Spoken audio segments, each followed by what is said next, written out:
Hi everybody and welcome back to Lost Genre Reddit Stories. Quick info before we begin. Today's video's final update is 8 years after the first update. Now let's get started.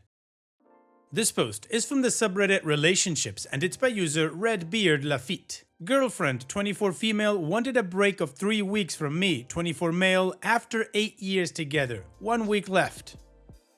Until 2 weeks ago, my girlfriend and I had what I considered a strong relationship. We were first love high school sweethearts that made it through essentially 6 years of long distance. Hell, we went a whole year in college being on opposite sides of the world. We've had our precarious relationship moments, but we also have a huge number of happy memories together. 2 contended years after we finally moved to the same city again, she starts giving me signs of dissatisfaction. Unfortunately, I'm too clueless to pick up on her covert clues, and one day, while we're relaxing in each other's arms, she says out of the blue that she loves me so much, but doesn't see how I can fit into her future. She says that she's afraid that if we get married, she'll get too angry at me one day and have to leave me. She says there's no one else, but she thinks that maybe we should just be really good friends. I'm so stunned and distressed that I have no mind for arguing, and I agree to her request for us to take a 3-week break from each other. Several of the worst hours of my life later, I buckle and ring her phone twice. She picks up the second time, not saying a word. I tell her I'm panicking. She tells me to take that energy and put it into something productive. Okay, I manage to admit. Bye. Acting on the advice of a good friend and a remarkably concordant interweb, I haven't contacted her since. It took only a horrible day or two after having my true love mentality shattered by r/the red pill, which I now totally reject, to realize I'd become a terrible boyfriend, having taken her completely for granted. Yes, she made mistakes too, like plotting about how she'd break up with me instead of communicating with me directly, but I think my transgressions were worse. After 2 weeks of tortuously unceasing thought and research about the matter, I have taken active steps to become a better man. I started exercising nearly every day. I cut out the video games and smut almost reflexively. I made time to see friends. I began examining whether I was making the most of my career. Most importantly, I am increasingly confident and ready to identify and act on my desires rather than wait for good things to happen to me. It is hard, of course, to claim success when it's only been 2 weeks and when I'm probably still subconsciously motivated to get her back. I blocked her on Facebook, signed her off my Netflix, and hid everything physical from sight that reminded me of her. But even so, she's on my mind so much. The fact that we are simply on a break prevents me from moving on completely. Still, now that I consider myself an increasingly functional adult and not a passive emotional parasite, I feel I'm ready to resume the relationship if she is. She's an incredible woman, and I believe that we can have an incredible relationship now if she's willing to give it the chance. My gut tells me to take action to demonstrate that I am not the wait around type I used to be, but I don't want to give her the impression that I'm reliant on her the way I used to be by making some sort of unilateral romantic gesture. To satisfy both of these urges, I plan to wait until time's up for any contact, but have us meet on my terms, not hers, and to demonstrate the changes I've made in my life through my manner and not with an upfront speech, unless she asks me about my thoughts directly. In terms of getting back together, well, since she did the cutting, I think she needs to do the sewing if it's to be done, and I'm only going to let her back into my life if she's willing to accept that she needs to communicate more effectively with me in the future. If things don't pan out the way I'd like them to, then I'm handing her a bag with everything she's giving me over the years and moving on. No friendship, no nothing. Feel free to comment on my approach and what you think of the way I've handled things so far. Well, considering we know that the final update is 8 years away from this original post and there's a lot of perspective gain in those 8 years, there's no point in me giving OP any advice. So we're gonna follow the story along and move on with the comments, then some more information from OP, and then the updates. Deleted says, I basically agree that since she wanted the break, she should reach out. I would conduct my life as if the relationship was over. Either she will use this break as a means of fading away or ask to meet in order to formally break up. Some swell guy says you need to ask yourself why she asked for a 3-week break from you and be with you again forever. It's quite obvious, don't you think? You were together since she was a teenager and she never really got to experience what being with other guys is like. This is basically her one and only chance to sow her wild oats, whereas she would have taken her time had you settled with being good friends. The 3-week deadline probably means that she'll want to get with as many guys as she can. You need to face the fact that this is already happening, and as much as it hurts, you will have to find a way to move on, even if you do decide to forgive her and even marry her. What chance do you think you'll have at a happy marriage? You will likely grow to resent her for what she's doing now. It's pretty selfish of her to string you along during this time. If she had any respect for you and the 8 years you had together, she would have forced a complete breakup from the relationship. Inky Pinky Blinky Clyde says, the reason you should be focusing on self-improvement is not to make her happy. The reason you should be focusing on self-improvement is to make yourself happy. Please, if you are not able to repair this relationship, do not give up on the path you are on. Continue to improve and to work on yourself. True happiness can only come when you are happy in your own skin. Additional information from OP's comments. I know her well enough to know she's not going to go immediately on a sex rampage, but I do imagine there's someone else she's thinking she'd rather be with. I think I may already know who. Creepy stalker X hand rubbing. As for resentment about this experience, the thing that hurt most was that she planned out the split without telling me prior that anything was bothering her. The thing is, it wasn't a misguided intention, but a misguided action. I know she cares about me. After my desperate phone call, she told a good mutual friend to call me, and he's been my right-hand man throughout my recovery. Regardless, I could forgive her if she accepted that she made a mistake.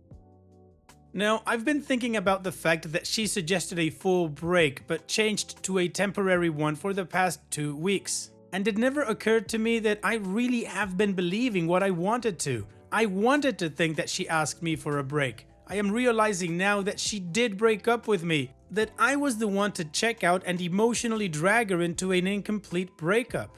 I've had it in the back of my head this whole time that the break could just be her way of testing to see how much I was willing to improve to save our relationship, but that makes no sense given what really happened. Hopefully, this will make moving on with my life the next week a little easier.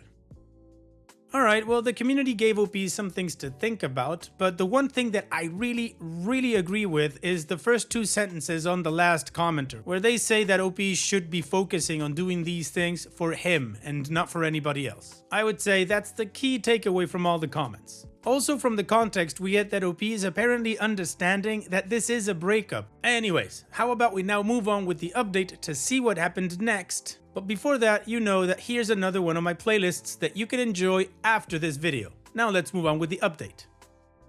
Hi again. So my one remaining week ended, as they do. I finished it off with a weekend trip out of town to visit family and run a 10K. It helped a lot, but the agony of uncertainty still hung over me like a personal cloud.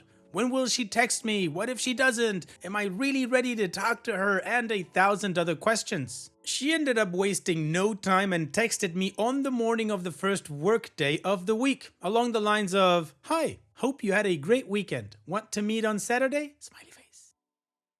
That smiley face at the end, and the promptness. It got me damn excited, but I quickly realized that the positivity of this text meant one of 2 things. 1, she was all pumped about getting back together, unlikely. 2, she was excited about this new chapter of friendship in our lives, more than likely. I texted back a time and place and she agreed, with the same suspicious enthusiasm. Well, I was certainly a sap while we were dating, but I'd educated myself enough in the last few weeks to know that being friends with your ex does not lead to good things unless you are both well and truly over each other, particularly not for the dumped. So, my game plan for the conversation became no to friendship, qualified yes to date again. Then the time came. I got myself looking sharp with new clothes, well groomed, confidence on my mind from a workout beforehand. We met and seeing her smile lifted the weight of despair right off my chest. She said it was great to see me again. The elation didn't last too long, of course.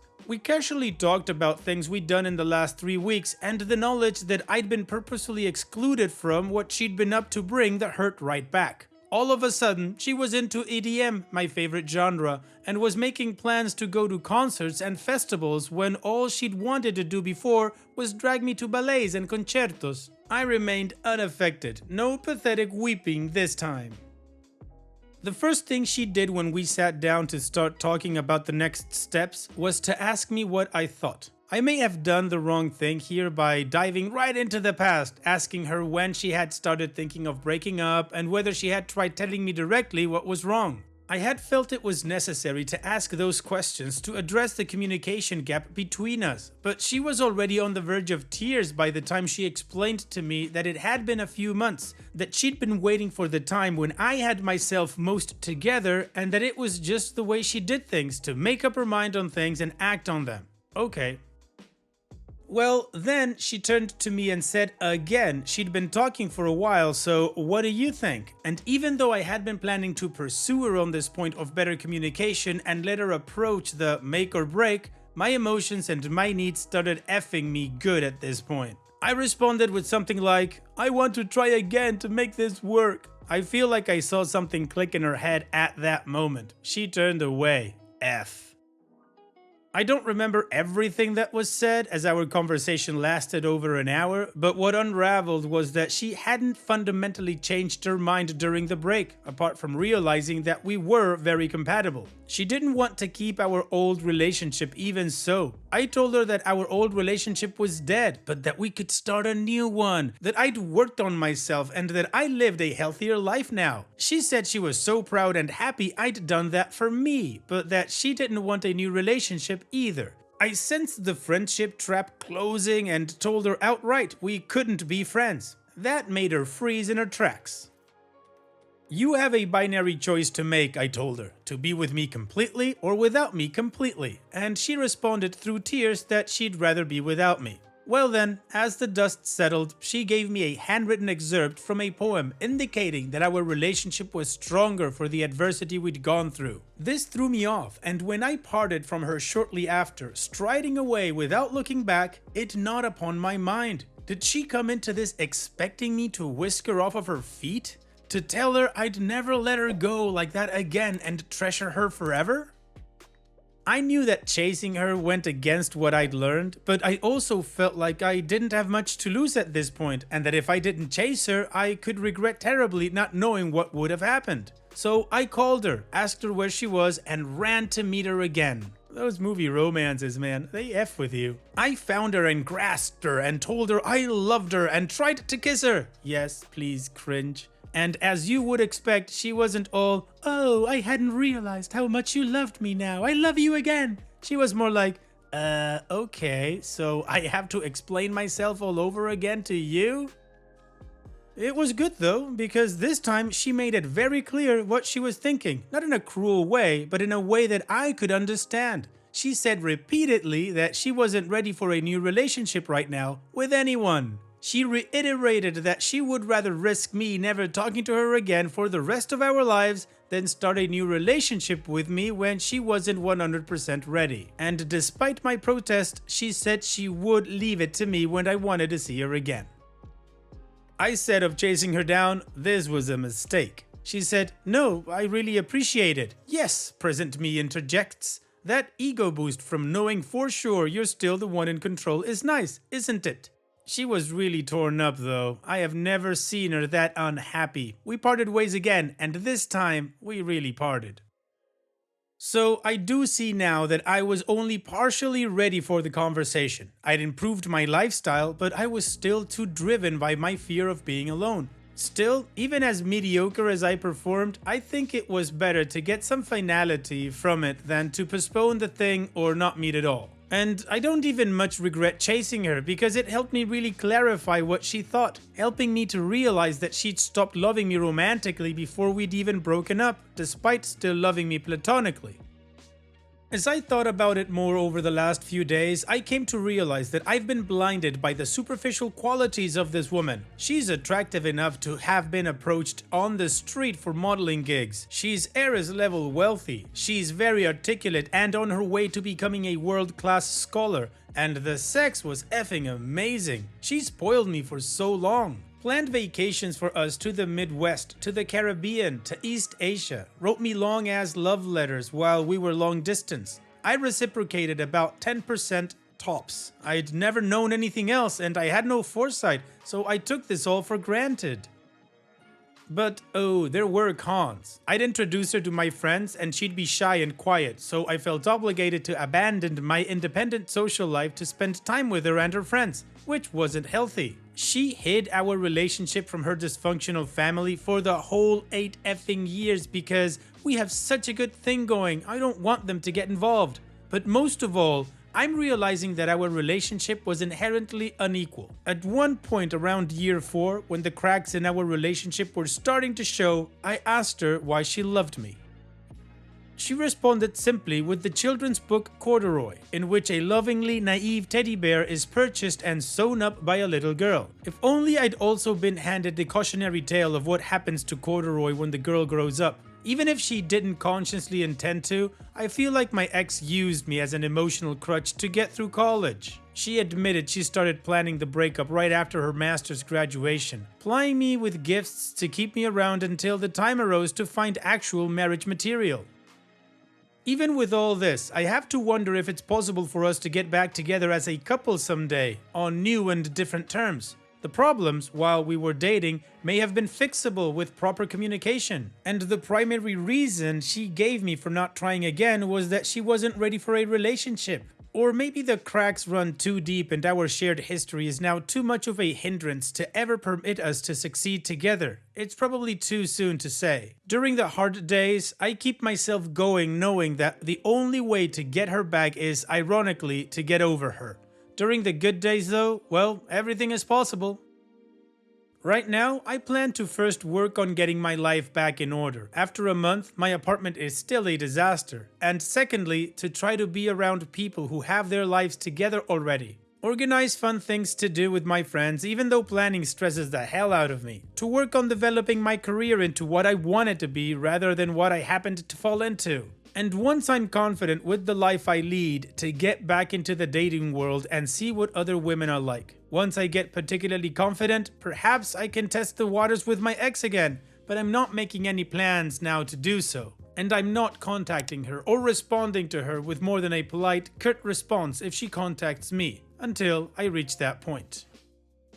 Alright, well, there were some cringy moments in that update, but of course we have the final update with a lot of perspective. And at this point, I have to say that I agree with OP's conclusion regarding their poor communication, but the analysis I think is wrong. OP told us that out of the 8 years that they were together, it was 6 that they were long distance, meaning that they probably just had vacation time together or took trips together. So basically they had a 6-year-long honeymoon period between being teenagers in love to them being long distance and yearning for the relationship, right? But then they were together for 2 years and that was enough for the girlfriend to understand that they were just not compatible. That, and based upon OP's own admission, him taking her for granted. But either way, apparently OP did take some learnings with him. So how about we now move on to the final update, 8 years after this original post, to see what OP has to say now.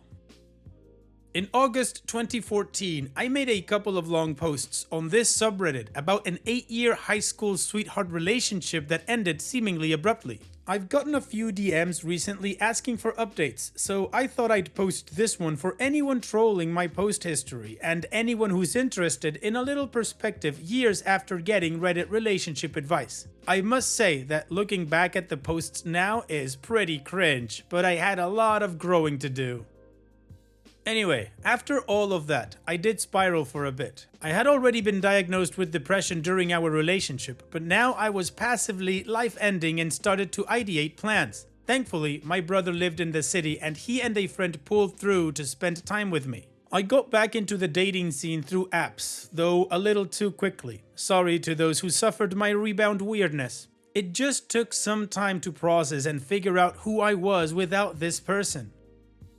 Eventually, I started dating someone, now 28 female, I really clicked with, and she was there for me during a couple of critical points in my life when she didn't even know me that well. 5 years after we met, we are married with our first kid on the way. I love her. It's true that even after I was in this new relationship, I was still a bit wounded. I found it difficult to talk about my old relationship with my new beau and violently tried to push memories of it out of my mind when they cropped up. They were still far more bitter than sweet, but I kept doing the work to get through it. I trashed my final box of mementos from the old relationship, which I think was actually quite helpful for me. I kept up with the therapy, which continues to this day. As time has gone on, I don't think about those old days so much, and when I do, it is not full of resentment or regret, but more a reminder of the value of what I have now and how I need to give my all into continuing to make it work. Did I have thoughts of attempting to rekindle the relationship with my ex in some way? Of course, I got extremely close to sending a reconciliatory email to see if we could actually be friends again.